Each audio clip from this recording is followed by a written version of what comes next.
এ জীবনে সুন্দরের পেয়েছি মধুর আশীর্বাদ। মানুষের প্রীতিপাত্রে পাই তাঁরই সুধার আস্বাদ। দুঃসহ দুঃখের দিনে অক্ষত অপরাজিত আত্মারে লয়েছি আমি চিনে।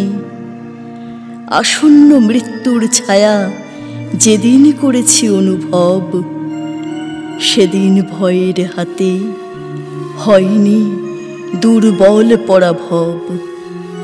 মহত্তম মানুষের স্পর্শ হতে হইনি বঞ্চিত, তাদের অমৃতবাণী অন্তরেতে করেছি সঞ্চিত।